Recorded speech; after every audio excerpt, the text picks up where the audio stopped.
Move the flag in the show. Oh. Are you going to do that? No, go ahead if you don't mind. I'll talk you into it. Okay. President Carter, during your presidency, Lee Hamilton chaired the subcommittee of the Foreign Relations or the Foreign Affairs Committee on the Middle East. And leading up to the historic Camp David Accords, were you at all in contact with Lee during that time? Were you, was he supportive of your efforts in terms of some kind of, bringing the Sadat and Begin together and so forth? Do you have any recollection of having conversations with him during that period? One of my major goals when I was elected president was to try to make a major effort to bring peace to the Middle East after 25 years and 4 wars. And I was addressing some really political quagmires or hot potatoes in calling for a Palestinian homeland and also calling for some equal or balanced or objective relationship between the Israelis on one side and the Arabs on the other. And of course, the main thing I had to worry about on my flanks was getting approval from the key members of the Congress. Lee Hamilton had already been helping me on a number of other issues, Cyprus and the Panama Canal issues and things of that kind. So naturally, I turned to him because he was looked upon by the Congress as a key expert on the Middle East situation in the House of Representatives. So I turned to Lee on this issue before, during, and after the Camp David Accords, because some of the things that we agreed on at Camp David, mostly a treaty between Israel and Egypt, has never been violated now for more than 25 years, and I had to make sure that it was sound and fair, and I think ultimately attractive to both countries. So, as had been my custom, I turned to Lee Hamilton, who was one of the key members of the House on whom I depended for a wide range of foreign affairs issues, particularly in the Middle East. Were there any other issues that you recall? You mentioned the Panama Canal. Yes. Were there other issues that that he was supportive of? Well, in the same era, the Panama Canal treaties came up, which were one of the most, it was the most difficult political challenge I've ever had in my life, even more than being elected president in the first place. And I obviously turned to more U.S. senators because I had to get them to ratify the treaties that I negotiated on Panama. But as soon as that period was over, we had to draft and get passed in the House of Representatives to complete a panoply of new laws that would deal with Taiwan. And this was a very difficult issue because I would say that most of the members of the House didn't approve of the Panama Canal treaties the way they were finally consummated by me and the Senate.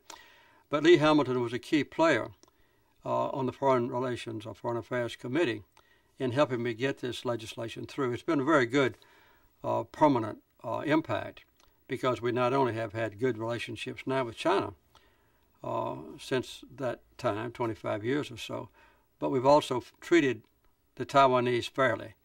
And I think it was because of the wisdom of that legislation, partially orchestrated by the committee on which Lee was a key player, that we were able to draft and to get passed legislation that would deal with the Taiwan and Chinese issue jointly.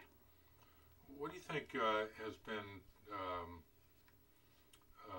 the greatest contribution or the most important contribution of Lee Hamilton in the area of foreign policy? Well, I think that Lee has represented then and now a leadership that was, first of all, courageous, with minimal hesitancy about dealing with the most controversial and politically damaging issues. as I've already mentioned, 2 of them. Also, Lee had sound judgment, and he knew the intricate details of the House of Representatives. In those days, strangely enough, there was no real partisan division in the Congress. Almost every issue was decided on its own merits. There was open and free debates. There was no secret meetings of a Democratic or Republican caucus where everyone had to pledge to vote the same way against the other party. And so to bring together a coalition of Democrats and Republicans to support a particular issue was where Lee was a sterling player. And he has been able to do that even since he left the Congress in his present role, obviously. Lee deals with Democrats and Republicans on an equitable and fair basis. And he has had that ability for wisdom and courage and the I'd say the almost unexcelled capability of bringing disparate groups together in harmony that has been extremely valuable to me as president and to the entire nation, both before and since I left the White House.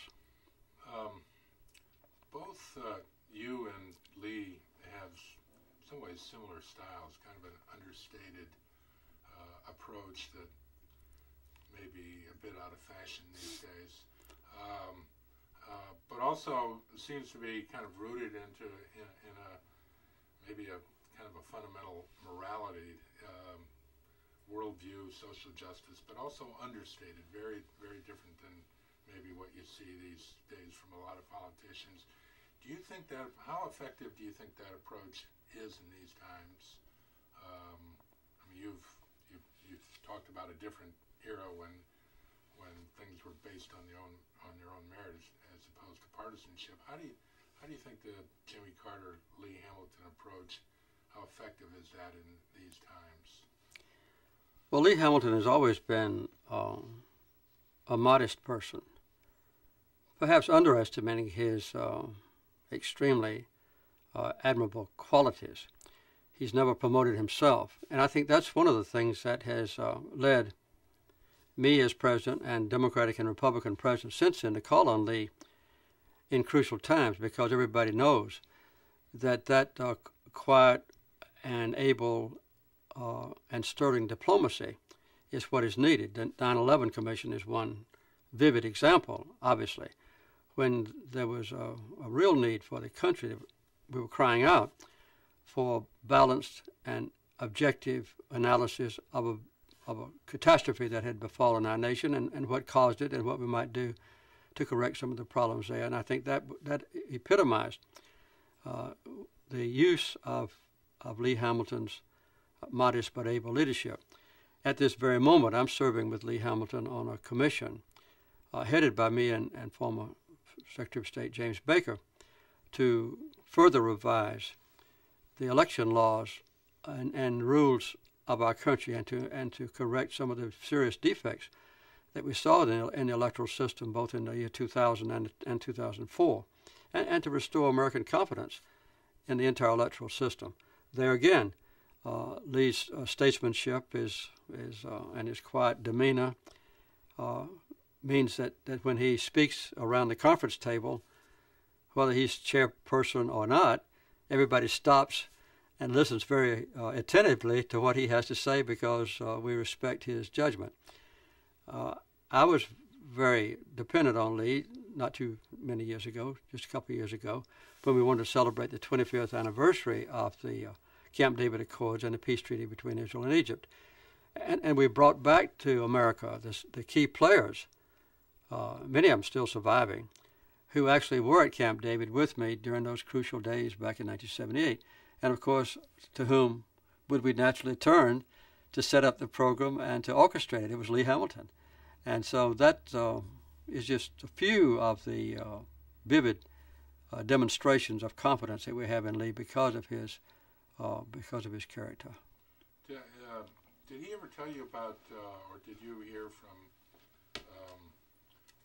some of your advisors about a secret meeting he had with Arafat while you were president. Apparently he was blindfolded. And did you hear about that at all? Were you aware of that? At the time I heard it, Dr. Brzezinski told me that he'd heard about that, but I didn't ever think it was appropriate for me to, ask Lee about it. Since then, the official commitment that Henry Kissinger had made, which I thought was ill-advised, but it was kind of binding on me as president, was in effect. But I was not surprised, and as you know, Andy Young, who represented me in the United Nations, did the same thing. It was time then to reach out and begin to form some relationships with the Palestinians, and it was because of those kind of early efforts that we were able to eventually to get the Camp David peace agreement, which is the only one really that's ever been fully effective and also had a lasting effect. You made mention of the 9/11 Commission. Can you talk about that a little bit more, about Lee's leadership as co-chair on the 9/11 Commission?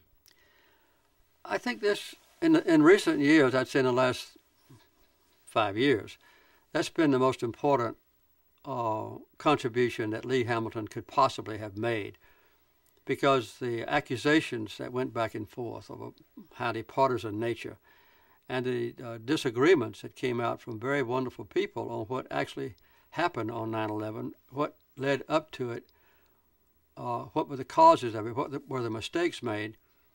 It was very important that a person of unquestioned integrity would be in charge of that assessment.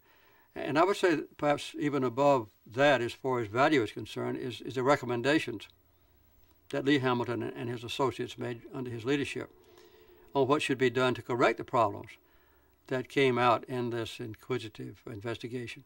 And I think those recommendations were very sound. As you know, the administration was not very eager to implement some of them. And instead of just abandoning his position and said, well, we made the report, that's the end of it, Lee Hamilton was one of those leaders who said, we're going to insist that this be implemented. And he went, you might say, above the White House authority and into the Congress and said, let's get this done. And so I think that persistence is another element of his character that has really paid off to the benefit of our nation in the 9/11 assessments and also the implementation of our recommendations. Yeah, he and Governor Keane have had this scorecard that they've been bringing out, which has been really effective. Do you recall visiting southern Indiana, Lee's district, when there was flooding there? Do you recall? No, I don't remember visiting it. I remember the flooding that was there. I had to go to Notre Dame to make a major speech on human rights and also to receive an honorary doctorate there. And I remember that the two events were basically simultaneously, but I don't recall actually going to the flooded area. What do you think? What do you think Americans should know about Lee Hamilton? The main thing I hope that all Americans know about Lee Hamilton are the things that I know. That this is a human treasure for our country. And whether we're dealing with 9/11 catastrophes, whether we're dealing with Mideast peace processes, or whether we're dealing with a sound electoral system that's trusted by the people of our country, or whether we're providing a forum for bipartisan discussion of the most controversial and important issues, Lee Hamilton is there in the forefront of those efforts, in his quiet way, performing in a superb manner. And so the fact that he's a national treasure is something that I hope other Americans share with me as knowledge about Lee Hamilton. Do you mind if I have my son ask you a question? That'd be fine. Go ahead. Mr. President, I was the one question that I might have to think of is about the Sudan Yeah, right now. sure. And I know that a lot of my my friends at college find it one of the most troubling issues at the present, namely because at so many times, at so many grand forums over the past year or so, it's the atrocities that have been committed there have been labeled genocide, what have you. Mm-hmm. I guess my question is, what do you think the United States' place is in dealing with issues in the Sudan, issues such as genocide? Where do you think, what do you think our role is? Well, I've been personally involved in Sudan since 1989 and had intense negotiations for several years between the revolutionaries in the south and the administration in Khartoum in the north, which is basically an Islamic group, and made good progress. And we also have at the Carter Center, where I serve and live now, a massive health program that covers the entire nation of Sudan. One thing that is hard for Americans to realize is that Sudan as a country is larger than all the states in America east of the Mississippi. So the enormity of this country and the greatness of its problems are very present on my mind. I would say that only in the last few years has the United States government itself played an adequate role alongside me and leaders from Great Britain and Norway and other countries that were interested in the Sudan. And we've made good progress. There's a special war that goes on in addition to the major one in the south with the Lord's Resistance Army, a fanatic religious group that have perpetrated horrible atrocities against people in Uganda. In 1995, I think it was, I negotiated a peace agreement between Uganda and Sudan to help ease that tension. Lately, of course, we've signed an agreement with the leadership of many nations, primarily the Kenyans, between the Southern Revolutionaries and the government in Khartoum. And this has been a major breakthrough. The leader of the Southern Revolutionaries, John Garang, whom I've known for years, he's been to my Sunday school class here in Plains when I taught the Bible, and is a Christian, was just inaugurated, as you know, a few weeks ago as the vice president of the entire nation of Sudan and the leader of the Southern Sudan. Unfortunately, he was killed in an airplane crash. Not just a few days afterward, he was returning from meeting with Museveni, the leader of Uganda. So now there is a man named Kiir, K-I-I-R, who is taken over as a leader of the Southern Revolutionaries. So we have still hopes that there will be peace in Sudan. The Darfur area, which maybe have precipitated your question, it is a separate problem. That's something that is basically ethnic in nature, and the United Nations is belatedly getting involved in it. I would say that the United States has played a very minor role in the Darfur problem. The African Union, which is an organization that encompasses all 53 countries in Africa, are providing some troops, and the United States is contributing some funds for those troops. And I hope that this will alleviate the terrible catastrophes that have befallen the black people in the Darfur area, which is in the northwest corner of Sudan. So it's complex. I hope the United States and other nations will play a greater role in the future. Some major progress has been made, though, after a 20-year war within which more than 2 million people have died. I've given you a long answer. I need to go if y'all are through. Thank you, President Carter. It's been a pleasure for me. It's our pleasure. Do you mind if, can we get you to sign a couple? I'd be glad to, of course, yeah. I don't have a pen. Maybe Peggy's got one. This is Josh's. All right. These are pretty rare, Josh. You want to put your name on it, Josh? Yeah, that would be great. Thank you.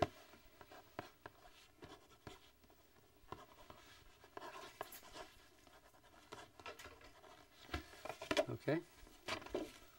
That's mine. You can say to Chris. I'll leave that too.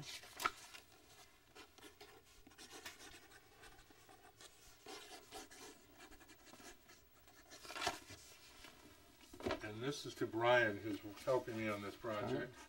B-R-I-A-N? B-R-I-A-N, yes.